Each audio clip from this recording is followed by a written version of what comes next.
بسم الله الرحمن الرحيم. الحمد لله رب العالمين والعاقبة للمتقين والصلاة والسلام على أشرف الأنبياء والمرسلين وآله وأصحابه أجمعين، أما بعد، فأعوذ بالله السميع العليم من الشيطان الرجيم من همزه ونفخه ونفسه. وما أمروا إلا ليعبدوا الله مخلصين له الدين حنفاء ويقيموا الصلاة ويؤتوا الزكاة وذلك دين القيمة. حضرات، سورہ بینہ کی اس آیت میں اللہ رب العزت نے اخلاص کا حکم دیا. فرمایا کہ اہل کتاب کو بھی یہی حکم تھا کہ وہ اللہ کی عبادت کریں مخلصین لہ الدین، دین کو اس کے لیے خالص کرتے ہوئے. اخلاص عربی زبان کا لفظ ہے. اس کے معنی ہوتے ہیں کسی چیز کو خرابی سے، عیب سے، نقص سے پاک کر دینا. کسی چیز کو کسی کام کے لیے مختص کر دینا، خالص کر دینا، یہ اخلاص ہے. اللہ کے دین میں اخلاص کا جو حکم دیا گیا ہے اس کے معنی اور اس کا مفہوم کیا ہے، آج کی نشست میں یہی ہمارا موضوع ہے. اخلاص دو باتوں میں. سب سے پہلے تو یہ کہ اللہ کی بندگی میں اخلاص، یعنی اللہ کی بندگی ہی کرنا خالصتاً، اللہ کے سوا کسی اور کی بندگی نہ کرنا. عبادت کی ہر قسم، چھوٹی ہو یا بڑی ہو، علانیہ کی جانے والی ہو یا چھپ کر کی جانے والی بندگی ہو، اس بندگی کا تعلق انسان کے دل دماغ کے ساتھ ہو، زبان کے ساتھ ہو، یا اس کا تعلق انسان کے جسم کے دوسرے اعضاء کے ساتھ ہو. بندگی ہر قسم کی صرف اللہ کے لیے خالص کر دے. اللہ کے سوا کسی اور کے لیے بندگی کا کوئی چھوٹے سے چھوٹا حصہ اور جز بھی وہ انسان سر انجام نہ دے. اور اللہ کے جتنے نبی دنیا میں تشریف لائے وہ اسی مقصد کے لیے تشریف لائے تھے کہ لوگوں کو اللہ کی خالص بندگی کی طرف دعوت دیں. اہل مکہ اور ان سے پہلے جتنی قومیں دنیا میں تھیں جن کی طرف اللہ کے نبی آئے، ان میں سے اکثریت ایسی تھی جو اللہ کی بندگی تو کرتے تھے لیکن خالص بندگی نہیں کرتے تھے. اہل مکہ بھی اللہ کی عبادت تو کرتے تھے لیکن ہر قسم کی بندگی اللہ کا حق نہیں سمجھتے تھے، اللہ کے لیے مخصوص نہیں کرتے تھے. بندگی کے بہت سارے کام وہ دیگر آستانوں پہ بھی جا کے سارے انجام دیتے تھے. اور نبی علیہ الصلاۃ والسلام کی اس بات پر بڑا حیران ہوتے، جیسے اللہ نے سورہ صاد میں یہ بات فرمائی ہے کہ اہل مکہ کہتے اجعل الآلہۃ الہا واحدا ان ھذا لشیء عجاب، کہ اس محمد نے صلی اللہ علیہ وسلم سارے معبودوں کی جگہ پر وہ معبود جو ہم نے یا ہمارے آباء و اجداد نے اپنا رکھے ہیں، ان سارے معبودوں کی جگہ پر کہتا ہے کہ ایک ہی معبود، ایک ہی کی بندگی کریں، خالص ایک کی. ان ھذا لشیء عجاب، یہ تو بڑی عجیب بات ہے کہ ایک ہی معبود ہو. تو انبیاء کرام کی دعوت کیا تھی کہ عبادت ہر قسم کی، چھوٹی ہو یا بڑی، اس کا تعلق مال کے ساتھ ہو، مالی عبادت ہو، قول کے ساتھ ہو، زبان کے ساتھ اس کا تعلق ہو، یا جسم کے دوسرے اعضاء کے ساتھ ہو، حتیٰ کہ انسان کے دل دماغ کے ساتھ اس کا تعلق کیوں نہ ہو، ہر قسم کی بندگی صرف اللہ رب العالمین کے لیے. تو پہلا درجہ اخلاص کا تو یہ ہے. یہاں سے بات شروع ہوتی ہے کہ ہر قسم کی عبادت آدمی اللہ کے لیے خالص کر دے. پھر دوسرے نمبر پر اخلاص کیا ہے کہ وہ بندگی، نماز، روزہ، حج، زکوٰۃ، ذکر اللہ اور اس کے علاوہ زندگی جتنی بھی عبادت کی قسمیں اور شکلیں موجود ہیں، قرآن و حدیث سے بتائی گئی ہیں، وہ عبادات جو اللہ ہی کی کر رہا ہے تو کر کیوں رہا ہے؟ مقصد کیا ہے؟ مقصد میں اخلاص وہ کیا ہے کہ وہ عبادت صرف اللہ کو راضی کرنے کے لیے کرے. کئی دفعہ ایسا ہوتا ہے کہ انسان بندگی تو اللہ کی کر رہا ہے لیکن اس کا مقصد اللہ کو راضی کرنا نہیں ہوتا. اور کئی مقاصد ہو سکتے ہیں. تو یہ نیت میں، ارادے اور مقصد میں بھی اخلاص چاہیے. نماز پڑھ رہا ہے، مسجد میں آ کے سجدہ اللہ کے سامنے کر رہا ہے، رکوع اللہ کے آگے کر رہا ہے، لیکن یہ سجدہ رکوع کیوں کر رہا ہے؟ لوگوں میں اپنا مرتبہ اور مقام بلند کرنے کے لیے، لوگ سمجھے کہ یہ نمازی آدمی ہے، وہ حج کرنے گیا ہے، کئی لاکھ روپیہ خرچ کر کے حج کر کے آیا ہے، اور ظاہر ہے وہاں جتنے بھی اعمال حج ہیں، طواف ہے، سعی ہے، عرفات میں جانا ہے، منا اور مزدلفہ کے اندر رکنا اور ٹھہرنا ہے، قربانی کرنا ہے، یہ سارے اعمال حج کے دنوں میں جو کیے ہیں وہ اللہ کی عبادت کی ہے. لیکن کی کیوں ہے؟ دل میں یہ بات آ گئی، شیطان نے ڈال دی، اس کے نفس نے یہ بات پسند کر لی کہ لوگ مجھے حاجی کہیں. اگر کوئی بندہ یہ نہیں کہتا حاجی صاحب تو وہ ناراض ہوتا ہے، پریشان ہوتا ہے دل میں ہی کہ میں 5 لاکھ روپے لگا کے آیا ہوں تو لوگ مجھے حاجی نہیں کہہ رہے. حج کیا، بندگی تو اللہ کی ہے، کی کیوں ہے؟ تاکہ لوگ مجھے حاجی کہیں. قرآن کی تلاوت کرنا یہ خالص اللہ کی عبادت ہے، لیکن تلاوت کر کیوں رہا ہے؟ تاکہ لوگ کہیں کہ میں بڑا قاری ہوں. لوگوں کو دعوت دینا اللہ کی طرف، اللہ کے دین کی طرف، نماز روزہ حج اور زکوٰۃ کی طرف بلانا یہ اللہ کی عبادت ہے.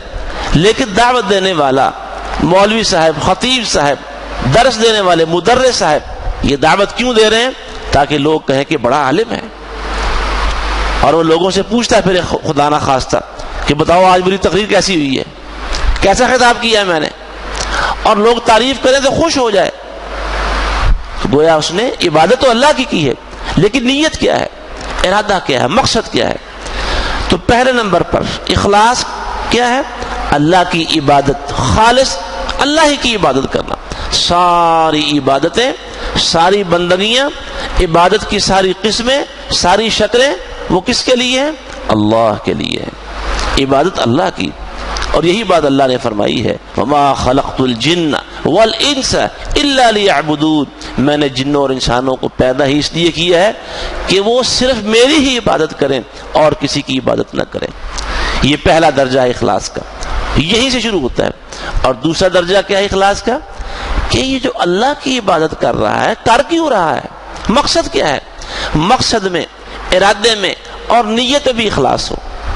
اور حقیقت یہ ہے کہ نیت میں اگر اخلاص نہیں ہوگا، ارادے اور مقصد میں اخلاص نہیں ہوگا تو یہ عبادتیں صرف یہ نہیں کہ ضائع ہو جائیں گی، رائیگاں چلی جائیں گی، بلکہ یہ نیکیوں کے خانے سے نکال کر گناہوں کے پلڑے میں ڈال دی جائیں گی جب مقصد ٹھیک نہیں ہے، ارادہ ٹھیک نہیں ہے.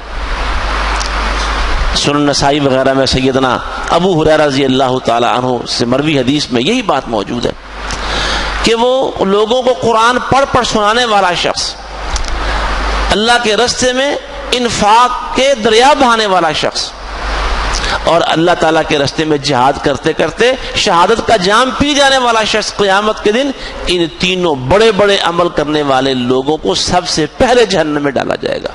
کیوں؟ اس لیے کہ نیت ٹھیک نہیں تھی، اخلاص نہیں تھا. صحیح بخاری کی پہلی حدیث میں یہی بات بیان ہوئی ہے، جس کے راوی حضرت عمر بن خطاب رضی اللہ تعالی عنہ ہیں. وہ کہتے ہیں کہ رسول اللہ صلی اللہ علیہ وسلم سے میں نے سنا، آپ نے ارشاد فرمایا انما الاعمال بالنیات وانما لكل امرئ ما نوى، عملوں کا دار و مدار نیتوں پر ہے، اور ہر شخص کو اس کے عمل کے نتیجے میں وہی ملے گا جس کی اس نے نیت کی ہوگی. اگر اس نے نیت کی ہوگی اللہ کو راضی کرنے کی تو یقیناً اللہ راضی ہو جائے گا. اگر اس نے نیت کی ہوگی کہ لوگ میری بلے بلے اور واہ واہ کریں تو اللہ کہے گا جاؤ تم فلاں سے اپنے عمل کا ثواب اور اجر لے لو، میرے لیے تو تم نے کیا ہی نہیں تھا. تمہاری بلے بلے اور واہ واہ ہو گئی، لوگوں نے تعریفیں کر دی، لوگوں نے تمہاری مدح سرائی کر لی، اب میرے پاس تمہارے لیے سوائے جہنم کے کچھ نہیں۔ تو نیت اور ارادے میں، مقصد میں اخلاص ہونا چاہیے۔ اس عمل پر ابھارنے والی چیز، اس عمل پر آمادہ کرنے والی چیز اور محرک کیا ہے؟ صرف اللہ کی رضا، اللہ کی خوشنودی۔ اور ذرا آگے بڑھتے ہیں، یہ جو اخلاص ہے کس کس درجے اور کہاں کہاں آتا ہے؟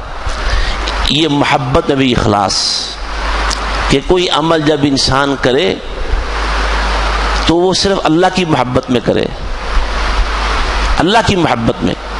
نماز پڑھ رہے ہیں تو کس کی محبت میں؟ اللہ کی محبت میں۔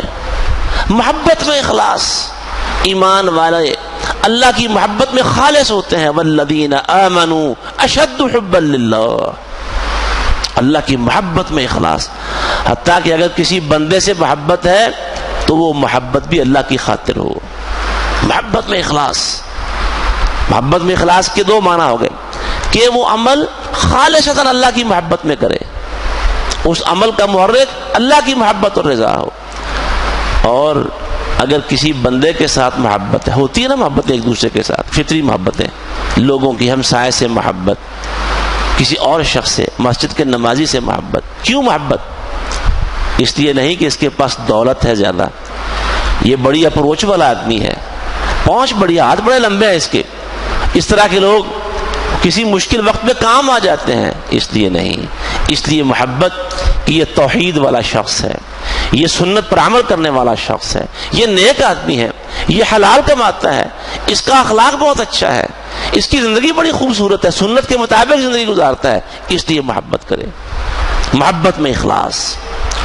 اور پھر محبت کا جو الٹ ہے، ضد ہے، خوف میں اخلاص۔ خوف، جس طرح کوئی کام کرنے میں اللہ کی خالص محبت چاہیے، کیوں کر رہا ہے؟ اس عمل کو اللہ پسند کرتا ہے، اللہ راضی ہو جائے گا، اس عمل سے اللہ کی محبت حاصل ہوگی، اس لیے کر رہا ہے۔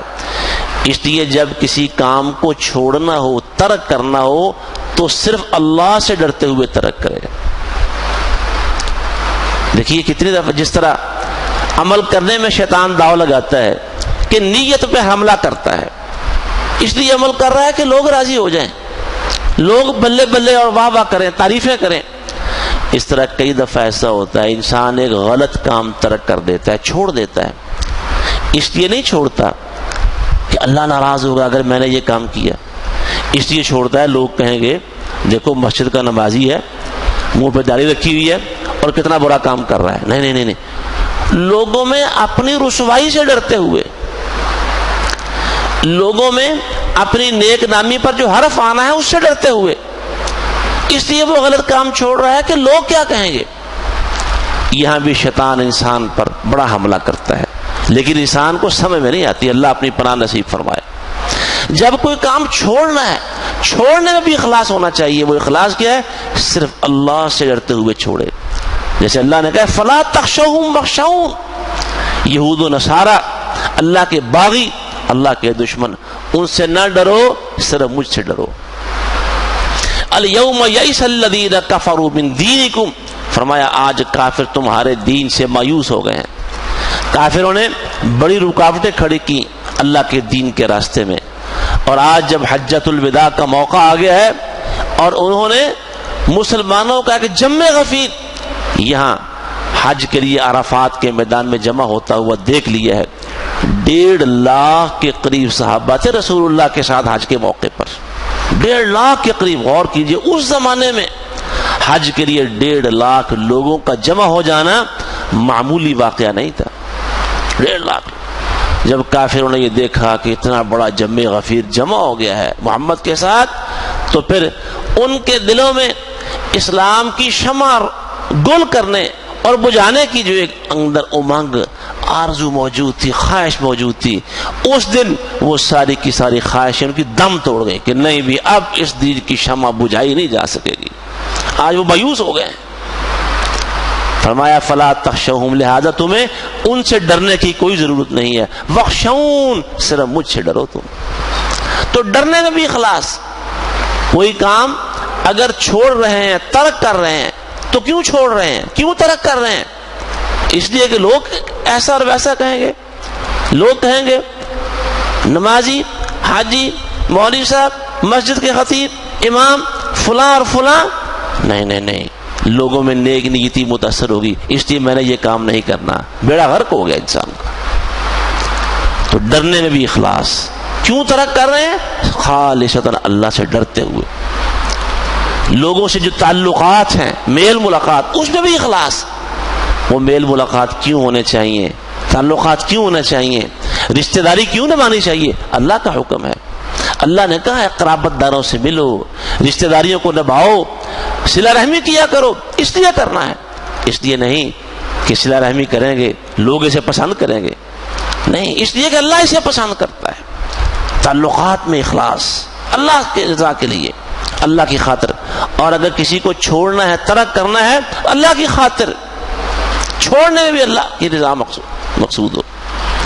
اگر خرچ کرتے ہیں, جو مال خرچ کرتے ہیں, اس خرچ کرنے میں بھی اخلاص, اللہ کی رضا, اللہ کی خاطر خرچ کرنا ہے.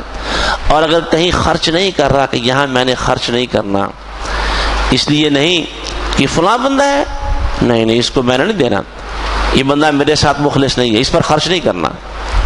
دیکھو یہ ضرورت مند ہے, تمہارے در پہ, دروازے پہ, تمہارے سامنے, تمہاری دہلیز پہ چل کے آ گیا, ضرورت مند ہے تو دے دو اللہ کی رضا کی خاطر.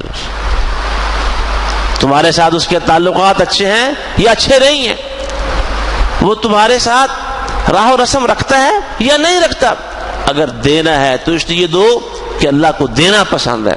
اگر نہیں دینا تو کوئی معقول دینی وجہ ہونی چاہیے نہ دینے کی. نہیں, اس شخص کو نہیں دینا, اس میں فلاں خرابی موجود ہے, یہ لے گا جا کے یہ شرک کرتا ہے, یہ فلاں برائی ہے اس کے اندر, یہ پیسے کے ساتھ اللہ کی نافرمانی کرے گا, اسے پیسہ نہیں دینا. اور نبی علیہ الصلوۃ والسلام نے فرمایا من اعطى للہ ومنع للہ, جس نے اللہ کی خاطر دیا اور اللہ کی خاطر واپس کر دیا, نہیں دینا, دینے سے ہاتھ پیچھے کھینچ دیا. وبالا فی اللہ, اور اللہ کی خاطر محبت کی. وعادا فی اللہ, اور اللہ کی خاطر عداوت کی. دینے میں بھی اخلاص, نہ دینے میں بھی اخلاص, تعلقات رکھنے میں اخلاص اور تعلقات ختم کرنے میں اخلاص. جس نے یہ 4 کام کر لیے, نوٹ کر لیں آپ بھی, ہم بھی. دینا ہے تو کس کے لیے؟ اللہ کی رضا کی خاطر. اگر نہیں دینا تو اس لیے نہیں دینا کہ یہاں خرچ کرنا اللہ کو پسند نہیں ہے. 2, تیسرے نمبر پر محبت ہے تو اللہ کی خاطر, اور اگر ناراضی ہے, غصہ ہے تو بھی اللہ کی خاطر, دشمنی بھی اللہ کی خاطر. اخلاص, جس نے یہ 4 کام کر لیے, فرمایا فقد استکمل الایمان, اس نے اپنا ایمان مکمل کر لیا ہے. اور اللہ نے اسی کا حکم دیا ہے, گویا زندگی ساری کی ساری اخلاص کا مرقع اور مجموعہ بن جائے, قرآن کی اس آیت کا مصداق بن جائے. سورہ اعراف, سورہ الانعام کے آخر میں اللہ نے فرمایا قل ان صلاتی ونسکی ومحیای ومماتی للہ رب العالمین, کہہ دو میری نماز اور میری قربانی, حتیٰ کہ میرا جینا اور مرنا, ساری زندگی, مرنے تک میری موت, یہ کس کے لیے ہے؟ للہ رب العالمین, اللہ رب العالمین کے لیے ہے. لا شریک لہ, اس کا کوئی شریک نہیں ہے. نہ نماز میں اس کا کوئی شریک ہو سکتا ہے, نہ قربانی اور دیگر عبادات میں اس کا کوئی شریک ہو سکتا ہے. میری زندگی بھی اسی کی خاطر ہے. اس زندگی کا مقصد, جینے کا مقصد اللہ کی رضا ہے بس.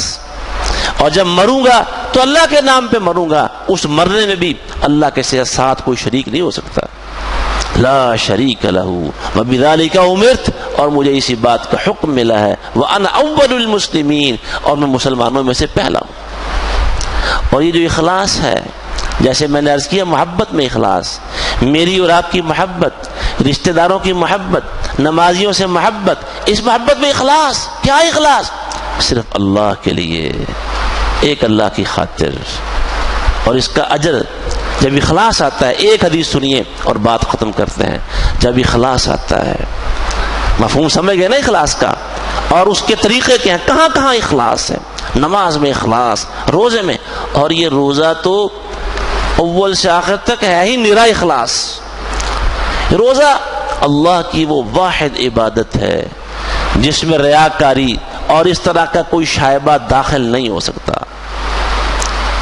اور اس کے اخلاص کی وجہ سے ہی، روزے کے اخلاص اور خلوص کی وجہ سے ہی اللہ تعالیٰ یہ بات فرماتا ہے کہ میں ہر نیک عمل کا اجر اور ثواب 10 گنا سے لے کر 700 گنا تک اور اس سے اوپر جس کا جتنا چاہتا ہوں بڑھاتا رہتا ہوں.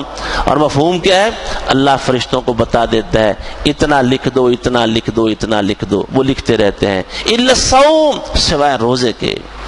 جب روزے کی باری آتی ہے تو اللہ کہتا ہے یہ نہیں لکھو، بس روزہ لکھ لو، رکھا ہے اس نے، لیکن اجر کیا ہے یہ تمہیں نہیں پتا، تم لکھ نہیں سکتے. فَإِنَّهُ لِي، یہ روزہ تو خالص میرے لیے ہے. وَأَنَا أَجْزِي بِهِ، اور اس کی جزا قیامت کے دن جب بندہ میرے سامنے پیش ہوگا میں خود اسے عطا کروں گا، تب پتہ چلے گا، راز کھلے گا. اس لیے اہل علم نے روزے کو کہا ہے کہ یہ بندے اور رب کے درمیان ایک راز ہے. وہ جو حدیث ہے بڑی مشہور، نبی علیہ الصلوۃ والسلام نے فرمایا روزے دار کو 2 فرحتیں، 2 خوشیاں ملتی ہیں. ایک فرحت، ایک خوشی افطار کے موقع پر، کہ جی افطار کے موقع پہ خوشی ہوتی ہے کہ نہیں ہوتی.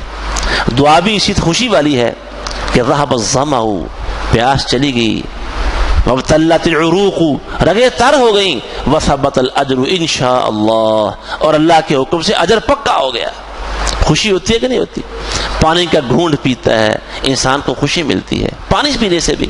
اور اس بات پر بھی یا اللہ تیرا شکر ہے تو نے روزہ مکمل کروایا، بندہ خوش ہوتا ہے، مومن خوش ہوتا ہے. ایک خوشی، اور یہ خوشی نیکی کا ایک نقد انعام بھی ہے. یہ خوشی ہوتی ہے نا نیک عمل کر کے، نماز پڑھنے سے راحت ملتی ہے، روزہ رکھنے سے، مکمل ہونے سے خوشی نصیب ہوتی ہے. یہ خوشی ایک نقد انعام ہے دنیا میں اللہ تعالیٰ فرماتا ہے. اور دوسری خوشی کب ملے گی روزے دار کو؟ جب اپنے رب سے ملاقات کرے گا روزے دار، رب سے ملے گا اور اللہ اس راز سے پردہ اٹھائے گا کہ پتہ ہے تمہارے روزے کا اجر کتنا ہے، یہ دیکھو. بندہ اس اجر کو دیکھے گا، حیران رہ جائے گا اور وہ خوش ہو جائے گا. روزہ اخلاص کی بڑی برکت ہے. روزہ تو ہے ہی اخلاص. اللہ ہمیں اس روزے سے اخلاص حاصل کرنے اور سیکھنے کی توفیق عطا فرمائے. تو میں ایک حدیث سنانے والا تھا، جب اخلاص آتا ہے تو درجہ، نتیجہ اور اجر کیا ملتا ہے. ایک حدیث ہے اور وہی بات مختلف موقعوں پر مختلف حدیثوں کے اندر رسول اللہ صلی اللہ علیہ وسلم نے بیان کی ہے. میں اس میں سے ایک حدیث قدسی کا اللہ کے فضل اور اس کی رحمت سے آپ کے لیے انتخاب کر رہا ہوں. حدیث قدسی، قیامت کے دن اللہ تعالیٰ یہ بات خود فرمائے گا. قیامت کا دن بڑا ہولناکی کا دن ہے، نفسی نفسی کا عالم ہوگا.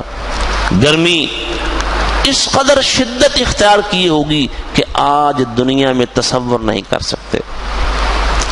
دنیا میں اس گرمی کا تصور نہیں ہو سکتا. کل پہلا روزہ رکھا تھا تو افطار کے موقع پر، روزے سے پہلے یا روزے کے بعد گرمی کی شدت کے حوالے سے ہر بندہ دعائیاں دے رہا تھا. وہ بڑی گرمی، بڑی گرمی، بڑا روزہ لگ گیا، بڑا فلاں، بڑا اس طرح، بڑا مشکل دن تھا، بڑی سخت گرمی تھی. ہر بندے کی زبان پہ یہی بات تھی. کیا خیال آپ کا؟ لیکن قیامت کے دن کی گرمی بیان نہیں ہو سکتی. کتنی گرمی ہوگی. سورج 1 میل کے فاصلے پر ہوگا اور زمین تانبے کی طرح تپ رہی ہوگی، پاؤں ننگے ہوں گے، جسم پر کپڑا کوئی نہیں ہوگا، کوئی کپڑا نہیں ہوگا. آج تو کپڑے پہنے ہیں نا. سورج کی تپش جسم پر اثر انداز نہیں ہوتی. چھت کے نیچے ہیں، درخت کی چھت کے نیچے، دیوار کے سائے میں، چھت کے سائے میں موجود ہے، پھر بھی گرمی برداشت نہیں ہوتی. اس دن کی گرمی کیسے برداشت ہوگی؟ اس دن کیا ہوگا؟ اللہ خود یہ اعلان کرے گا. اللہ سبحانہ و تعالی سارے جہانوں کا رب، وہ اعلان کرے گا این المتحابون فی، این المتحابون لجلالی. اور کہاں ہیں آپس میں ایک دوسرے کے ساتھ میری خاطر محبت کرنے والے، میرے جلال اور میری عزت کی خاطر آپس میں محبت کرنے والے کہاں ہیں؟ کہاں ہیں وہ؟ اور ظاہر ہے اللہ کے تو علم میں ہی ہوں گے نا وہ کہاں کہاں کھڑے ہیں. لیکن اللہ ان کی شان و شوکت اور ان کی عظمت کو بڑھانے اور سب لوگوں پر واضح کرنے کے لیے اعلان کرے گا، کہاں ہے آج جو صرف میرے لیے محبت کرتے تھے آپس میں، کوئی مقصد نہیں تھا، کوئی لالچ نہیں تھا، کوئی دنیا کا مفاد نہیں تھا، صرف میرے لیے محبت کرنے والے کہاں ہیں؟ اليوم اظلهم فی ظلی یوم لا ظل الا ظلی، آج محشر میں میں انہیں اپنے سائے میں کھڑا کروں گا، جبکہ اس محشر میں میرے سائے کے سوا کوئی سایہ اور نہیں ہے۔ تو پتہ چلا اخلاص کی قدر و قیمت کیا اللہ کے ہاں، محبت میں اخلاص۔ تو میرے بھائیوں، عبادت میں اخلاص کہ خالص ہر قسم کی بندگی اللہ کے لیے، محبت کی نیت اور ارادے میں، مقصد میں اخلاص کہ وہ بندگی اللہ کی، اللہ ہی کی خاطر، اللہ کی رضا کے لیے، لینے دینے میں اخلاص، رشتے ناطے میں اخلاص، کمانے میں اخلاص، خرچ کرنے میں اخلاص، روک لینے میں اخلاص، کرنے میں اخلاص، نہ کرنے میں اخلاص، محبت میں اخلاص، عداوت میں اخلاص۔ تو جب یہ اخلاص ہوگا تو نتیجہ وہ حدیث میں نے آپ کو سنا دی ہے، قیامت کے دن کہ گرمی سے اللہ بچا کے اپنے اور اپنے عرش کے سائے میں کھڑا کرے گا۔ اللہ سبحانہ و تعالی ہمیں اخلاص کی دولت سے مالا مال فرمائے اور ہمارے اعمال کو اخلاص کے ساتھ مزین فرما دے۔ اقول قولی ھذا واستغفر اللہ لی ولکم ولسائر المسلمین وآخر دعوانا ان الحمد للہ رب العالمین۔